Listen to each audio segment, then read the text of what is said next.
Thank you all. Thank you for joining us for a Quality Life and Public Safety Committee meeting of the Court of Common Council for today, Tuesday, April 20th, 2021. Hello to all our listeners and viewers on Channel 96 and also on for Comcast Xfinity customers and also for Frontier. My name is Councilman TJ Clark. I serve as the council's majority leader and co-chair of this public safety committee, and I am joined by Councilman Josh Mitchum, who is a voting member, Councilman Nick LeBron, who is a non-voting member. We are being joined by Councilwoman Shirley Surgeon, who was a non-voting member. We also have with us the president of Local 760, International Association of Firefighters, Jason Diaz. Also, we have with us Assistant Chief Rodney Barkle of the Fire Department. And we, I don't know who that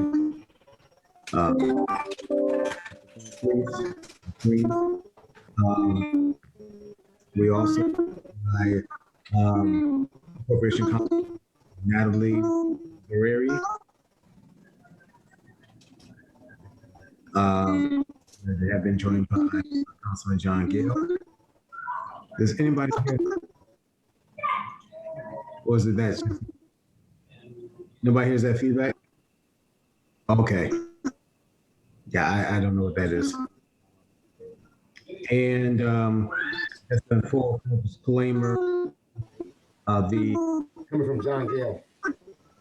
Might be John. Let's try this. Okay. Yeah, I think Councilman Gale, I think is your screen. Your computer is causing that feedback. The police department will not be joining us today, unfortunately, because of the most recent verdict that came out of Minnesota. And so they are responding to the peaceful protesters at the state capitol and also over at I-84. And Councilman Sanchez, even though you see his handsome picture on the screen, he is not with us today. That is Haley Green Ortiz, who is doing our minutes for the meeting. So if we can just move right along, we're going to start with item number 1, which is Mayor Bronin with a company resolution authorizing the acceptance of a grant award under the 2020 Project Safe Neighborhoods grant program from the Office of the United States Attorney, District of Connecticut, in the amount of $55,705, which was item number 4 on March 22nd's agenda. Councilman Mitchum. Thank you. This is just sort of a logistical question, but in the agenda I got, I didn't, like in the item numbers, I didn't see anything explaining what this was. I don't know if I'm missing it. Like it lists item 1 and it's a firefighters thing. So I don't know, maybe if someone can just tell me what this money is for.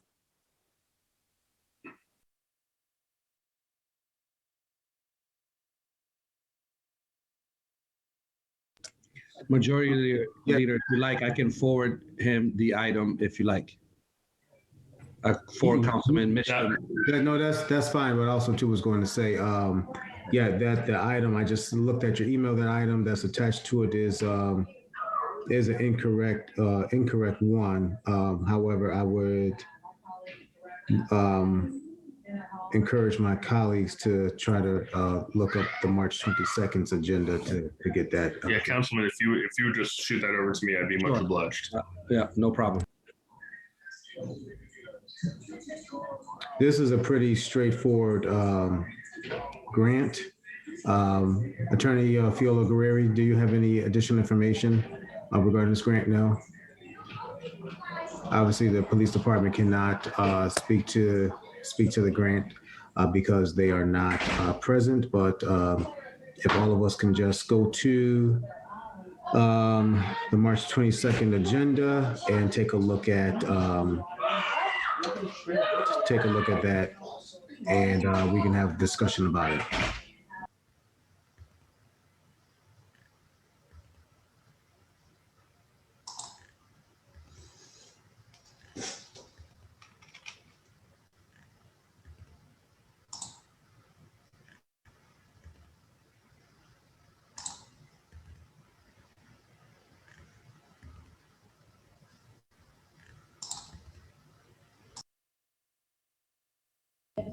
Haley, if you can send that to everybody. She did. At least I just got it. So now Yeah, I've seen it. she just sent it to everyone. Thank you, Haley. Yes, thank you.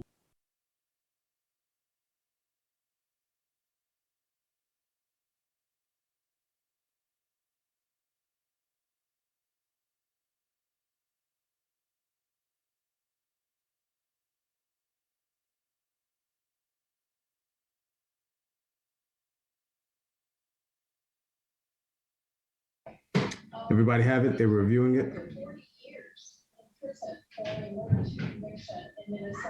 More so to my voting colleagues.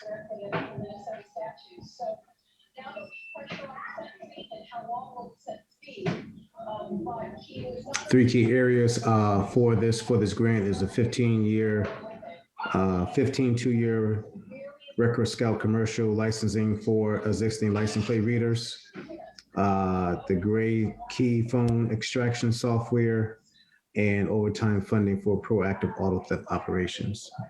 So this helps to crack down on auto theft that we are experiencing here in the city. Councilman Mitchell. Thanks, and I'll ask it to everyone because we don't have a rep from the police department with us. So if nobody knows, nobody knows. But does any of those license plate readers, do we know, are they also being used for other kinds of enforcement? Like, are they set up so that if someone runs a red light or something like that? Do we know how those work? Does anyone happen to know? As far as I know, for these license plate readers, they are just strictly to run the license plates to see if this is a stolen vehicle. So nothing for the other enforcement as what is outlined in this particular grant.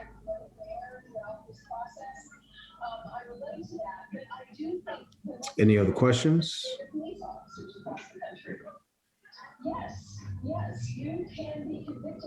Okay, seeing none. Councilman Gill, are you looking, did you receive the item? Got the Mickey Mouse going on again.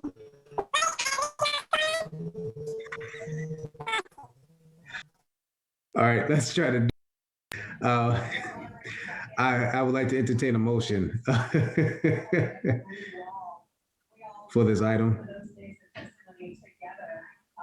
I believe Eric Shevins, supervising officer, the officer who trained him, gave clear and condemning testimony against Eric. Councilman Mitchell. Do you think that will have the result that Claire is talking about? That perhaps. Yes. Would you like to make a motion? Yeah, I'll move to send it on favorably. It's been motioned by Councilman Mitchell. I'll seconded by myself to move this item with a favorable recommendation to City Council for the next meeting. Any discussions on this? Seeing none, hearing none, all in favor of this item, say aye, signify by saying aye or raise your hands. Aye. 3 ayes. Any abstentions? Oppositions? Seeing none, the ayes have it. This item is moved. Okay, how's my audio now? There you go. It's working. Perfect. My apologies. I have no clue as to how this happens, but at least I provide a little bit of entertainment from time to time. Thank you. All right. The next item is a resolution requesting that the Quality of Life and Public Safety Committee of the Court of Common Council take up at its next meeting the question of what recommendations to make, if any, concerning the impending renegotiation of the police union contract labor between the Harford Police Union and the City of Hartford, introduced on April 12th's meeting. And we have Councilman Mitchell, who was one of the authors of the resolution, which the floor is yours, sir. Thank you. Hopefully all of you council members, I should say, received, I just sent out basically, I sent a copy of the contract to all of the council members. That's also online. Anybody can get that. And I sent just some suggestions based on my review of the contract. Now, obviously, you all know that my focus is usually on accountability. And so I focused on some things where, in essence, someone can fail their probationary period, but the chief can just extend their probationary period instead of firing them, some other things like that. the length of the disciplinary procedure, which can be up to 88 work days. A couple of other things that are in that ballpark. I got some feedback from Councilman Gill, which I thought was really useful, that we have to balance here the problem of losing officers to other towns that pay better. And I'm going to say here what I said to him, which is that I hope that if people, any of us, want the negotiations to focus on raising pay to meet neighboring towns' pay. Like, I don't want it to just be the things that I've suggested about accountability. I really think that we could, as a group, start here with a little discussion about what anyone thinks might be useful to change or push for in a new contract, and then put our heads together more, talk to other folks for the next meeting, and then perhaps have something that we can actually recommend back to council timely.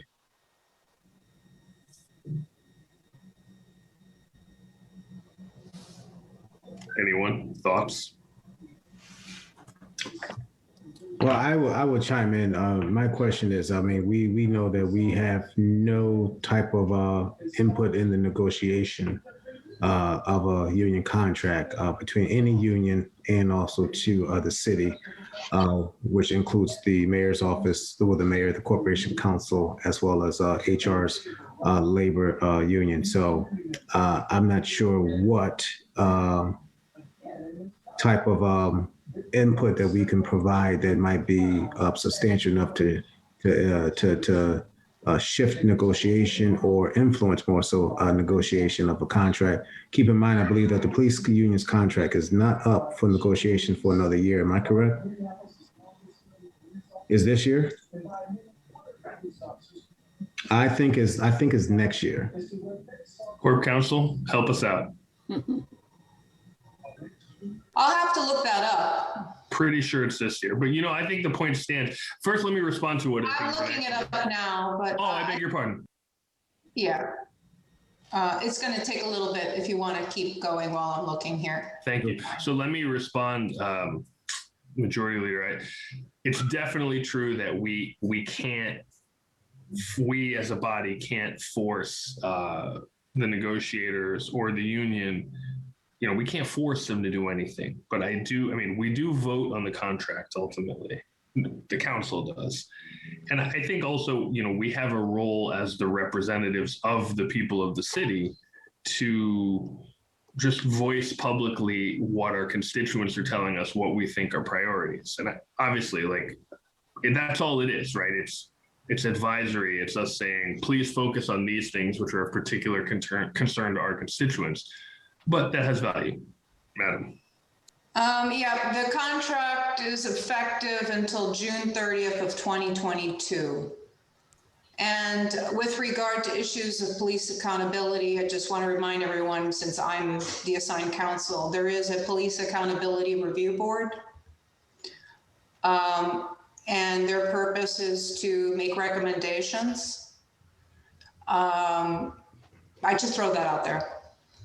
It's a great that's a great reminder, Corp Counsel.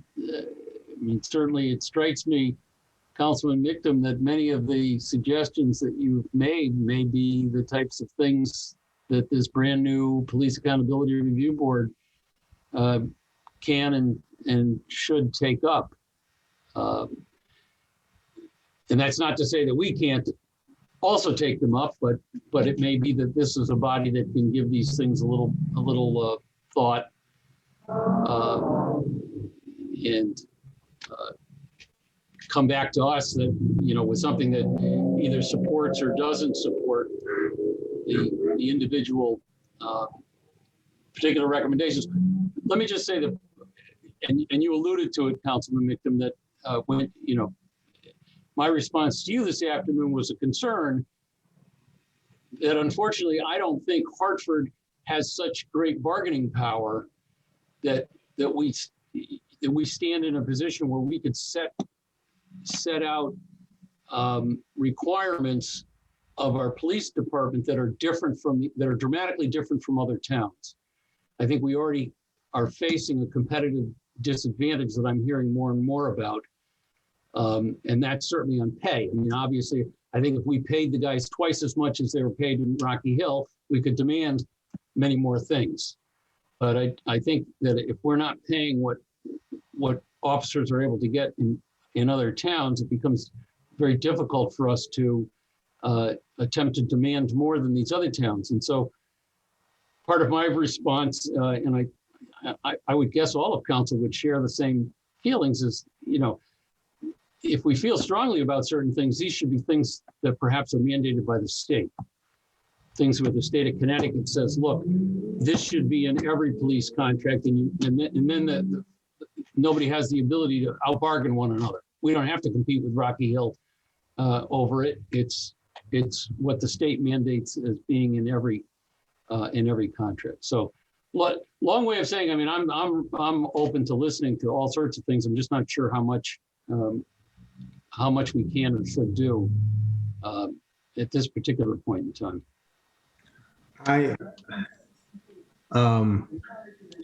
Well, part of my thoughts is the fact that, you know, as Attorney Guerrieri had stated, we do have a newly formed Police Accountability Review Board.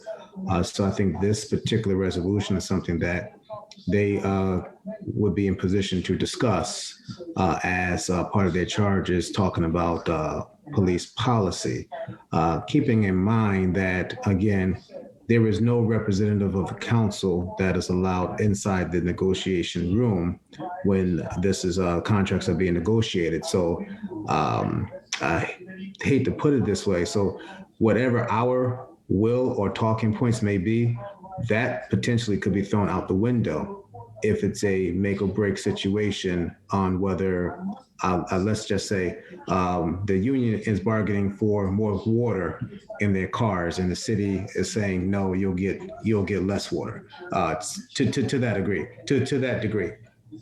So I'm just afraid that, you know, the work that we may put into writing up something, discussing something that we would like to see in the contract, at the end of the day could be null and void. And I would say, let's just see what the PARB would be able to do before we actually move, because it could be something that there's representatives from the police department on there, and that's something that they actually might be able to leverage, and we might be able to work through this board in order to get something in the contract that we want. All the while, I think Councilman Gill just alluded to, you know, the state has a heavy hand in this regarding post standards that all police departments have to oblige by as well, which is written into their contracts. So that's something to consider as well. Councilman LeBron? Yes, a quick question, and I'm not sure, Majority Leader, through you. And the question is, I guess to anyone who has the answer, and maybe it might be Corp Counsel, is there any ability with the charter review where we can insert ourselves in union negotiations, or is that strictly a state policy that we can't supersede? State law. Okay, well, quick enough. All right, thank you. Councilman Mishnah. Another question actually for Corp Counsel. Is there a mechanism for us as a committee or for the council as a whole to send things to the PARB to say, hey, we'd like you to consider this, or to answer questions, or to look into something? Is that, or can we just make a resolution and they'll do it if they want to? How does that work? Yeah, the only thing that I can see right now that's potentially that could be brought before the mayor would be through that police board, because that's part of their charge. However, you know, union negotiations are between, as Councilman Clark indicated, strictly between, you know, the union and the negotiating parties, and that's pretty exclusive. That's not to say that there can't be recommendations sent over to, you know, the mayor about what you want to have seen in it. I just want to make note, though, that pursuant to the negotiation, you know, the state laws, There's things called past practices and customs and practices that are part and parcel of the contract that are very difficult to, if not impossible, to get out of, by union law. So other than making recommendations, I don't know if there's any sort of force that could be made of it. That's what I kind of meant to ask was, for us as a committee or for the council, not to get something directly. And I know we have no power other than our voice in terms of those negotiations. But if we wanted, as Majority Leader Clark has suggested, if this committee or if the council wanted the PARB, the Police Accountability Review Board, to take up some questions specifically and investigate them or look into them or give recommendations, is there a procedural mechanism for us as a committee or for the council to sort of send questions to the PARB? I would have to look into that, but it might be just by resolution or that's the only thing that I could think of, but I'd have to look further into that specific. We don't want to get into a situation where we're being directly involved in any kind of negotiation, especially when it's going on. But I wonder, I'll just add one more thing because I've talked it around. I think just to respond to the Majority Leader's other point about, us spending time, whether us as committee or the council spending time developing recommendations that have no force. I can see the point, right? We can't get into negotiations. All we can do is make public recommendations and say, hey, Mayor and your team, these are the things that matter to us as representatives of the city and of the people.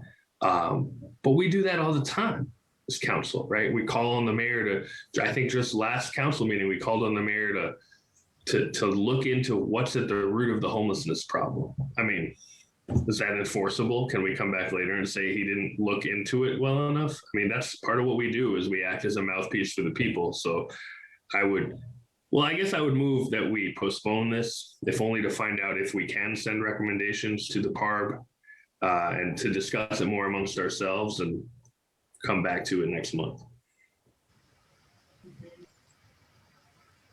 I'll second that motion.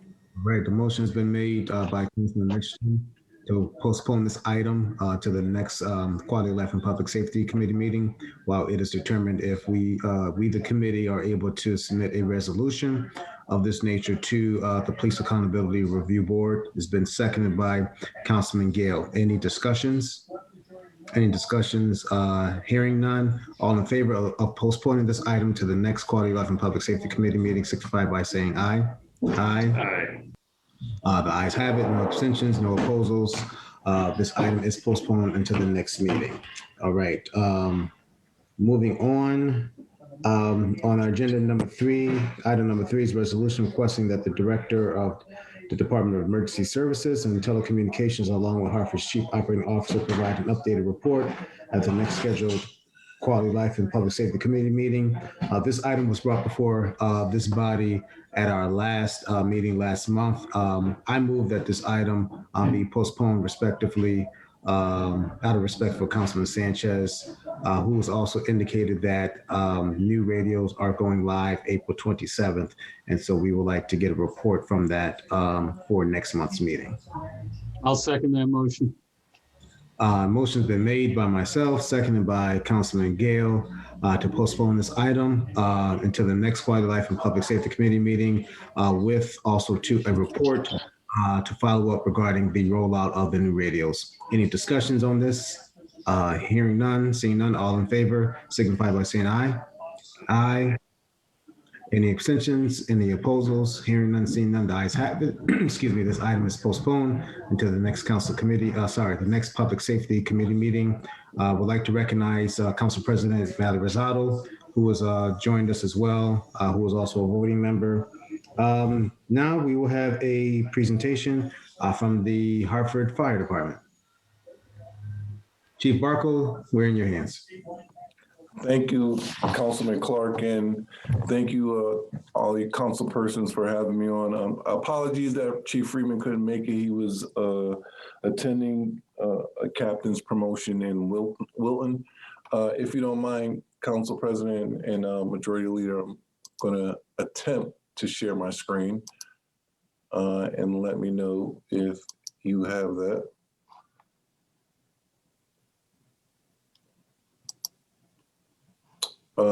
Are you able to see that, sir? Yep. Yeah. All right. So for the month of month of March, our COVID PPE procurements, we are not in need of anything at this time. As you can see from the data, we've acquired 30,309 pieces of pandemic supplies delivered to the department since the inception of the virus. We recently received an order of 27,700 black cloth masks, along with 3,000 kid-sized surgical masks and 16,200 regular-sized surgical masks. We also delivered 34 more air purification machines for a total of 118. And then those extra 34 air purifiers went to I believe City Hall, and 2 went to the clerk's office. Currently, we have no members in quarantine or in the protocol, so all our members of the Harford Fire Department are doing just fine. Everyone's healthy, and they're also happy that they're able to at least take a break from the pandemic and spend some time with their loved ones and family members, and maybe even take a vacation.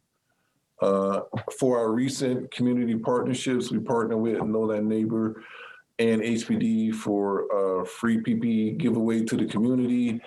We gave away some fire and life safety literature to the community while we was doing that, and we also gave away lunch boxes that was COVID safe. We made sure that it was boxed up and clean, and we did it very safely, and we gave out also some gift cards. We partnered with Greater Hartford Arts Council for procurement of PPE distribution to the arts community. And we're also in possession of 3 new pieces of apparatus, which would give us a total of 5. We recently got approved for another straight stick aerial ladder. So as you can see from this picture, this is the most recent aerial ladder that will be going to Ladder Company 4 at 25 Blue Hills Avenue. And the next slide, you can see this is the 2 new engines, Engine 2 and Engine 5, which will be going to those stations respectively. So our fire stat data for the month of March, as you can see, compared to last year, 2020, we're at 100% compliance for calls related to structure fires. We exceeded that goal of the 90% for the month. And we had significantly more fires this month than we did last year. As you can see, we had 16 this month in 2021, and we had 9 in 2020. So our EMS response data, we did a good improvement from last month. Keep in mind that the coronavirus did slow down some of our response times, but we still remain at approximately 77% for the month of March. Slight delineation from last year, but your firefighters are performing admirably considering the conditions and the situations. So this is our response data as it pertains to neighborhood revitalization zones. So for the month of March 2021, you can see we had a total of 1,595 EMS calls for service, with 930 of those calls being EMS calls excluding vehicle accidents or injuries, and 359 of those were medical assists by our EMS crews. And if you look at the neighborhood zones, you can see that the Northeast, Asylum Hill, and Frog Hollow had the most calls for service in the month of March. So rescue calls for the month of March in 2021, we had a total of 18, with Lockout being the most calls for service. We had 6, and then Asylum Hill, Berry Square, and South Green, also along with downtown, had the most calls for service. Narcan administered for the month of March. Keep in mind that this is just Narcan administered by HFD only, doesn't include our EMS partners, AMR and Aetna, nor HPD. And this is only Narcan administered, and it doesn't include whether or not the life was saved. So for the total month of March, we had 22 calls for service in Clay Arsenal, Upper Albany, and Northeast, or the neighborhoods with the most calls for service for Narcan administered. So these are all the fires for the month of March. As you can see, we had a total of 52 calls for service. We had 17 building fires and 10 car fires and 5 brush fires. The West End, Parkville, Behind the Rocks, South End, and Berry Square. So most of our fires for the month of March was really in the West End and the South End. We did have a significant number in the North End, Clay Arsenal area. The last slide is fires that we had for the month of March in relationship to the station. So if you look at Engine 2, you can see that they had approximately 3 fires for the month of March in their first 2 area. Engine 11 had 3, Engine 10 had 2, Engine 15 had 3. And the data on the right is the incident number, the response time, whether we had a firefighter fatality, injury, civilian fatality, or civilian injury. And the last row is the cause. And you can see that a lot of them, a few of them are undetermined. That just means that the FMO is still either investigating it, or they could not find the exact cause of the structure fire. So the last one, number 15, where you see firefighter injury, that was one of our members, got some steam burns to his ears. He had his hood on. And so typically what happens when you're encapsulated and you start to sweat, and that moisture gets trapped in between your protective gear and your skin. So sometimes when it touches your ears, you get like a steam burn. So wasn't anything serious, but we do have to report those instances. Other than that, the general firefighters are doing well. They're performing admirably. Guys are still taking classes. I want to thank the council for having me on. I want to thank the partnership and relationship we have with Local 760. President Diaz is one of my probationary firefighters, pain in the butt, but is a good guy. So thank you all. And if you have any questions, feel free.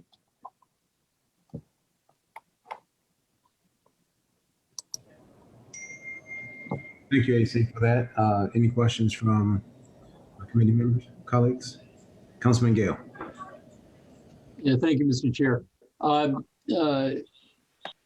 In one of the earlier slides, you referred to air purification, I guess machines of some sort. Yes, sir. This is a strange question, but just this week, somebody was approached me promoting some air purification machines that were manufactured, I believe, by a company called Active Pure. The machines are Active Pure technology. I'm just wondering if these are machines that you've heard of, or what are the particular machines that you're referring to? Not particularly. I can't remember the exact name of the brand. I could get that information to you, but we have done some research, and the particular brand of air purifiers that we did buy was guaranteed to kill any type of virus in the air. So, and that's why we did a lot of research before we made the purchases. So the ones that we did get, that's why we went with those. It was a little pricey, but well worth it. And can I ask what you use the machine, where the machines are in use? So individual offices like the clerk's office, or you can put one in your office. It just keeps recycling the air and killing any viruses in the air. So we distributed them throughout the city. Clerk's office, we did them treasurer's office, the mayor's office. Chief Freeman has one in his office. We was going to give one to the union president, but so yeah, any city services that requested them, we ended up handing them out. If you don't mind, if you have the chance, I'd love to know what brand. Yes, sir. I'll get that over to you today. Thanks, appreciate it.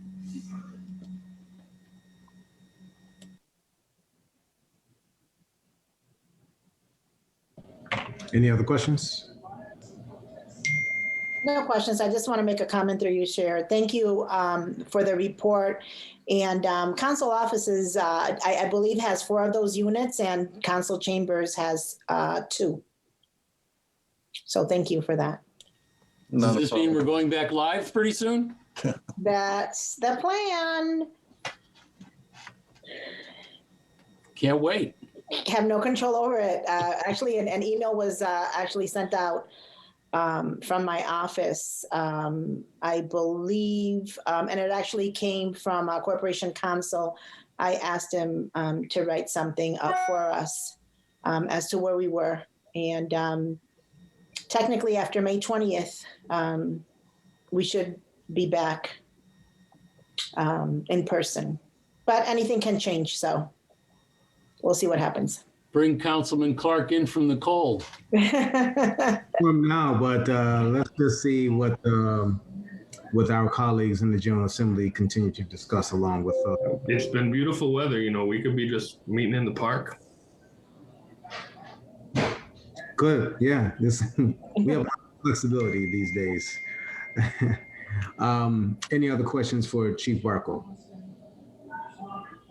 President Diaz, always a pleasure to see you. And thank you for joining us, and hope that you can join us again for next month's meeting. I don't think that there are any other items to discuss. I just want to inform the viewing public that the mayor has submitted his recommended budget for fiscal year 21-22. And so it is now in the hands of City Council, where I believe that we will be having our public hearing on the budget next Wednesday at 6 o'clock. Am I correct? Correct. That is correct. So stay tuned for the information. Now is council's time to have fun with the budget, and please contact us with any questions or concerns or suggestions as to the recommendations of the mayor's budget. So until next time, thank you very much for attending this regularly scheduled Quality Life and Public Safety Committee meeting. Please continue to be safe, practice social distancing, continue to follow the guidelines of our public health departments, as well as the CDC. And we will see you next time. Take care. Have a good evening.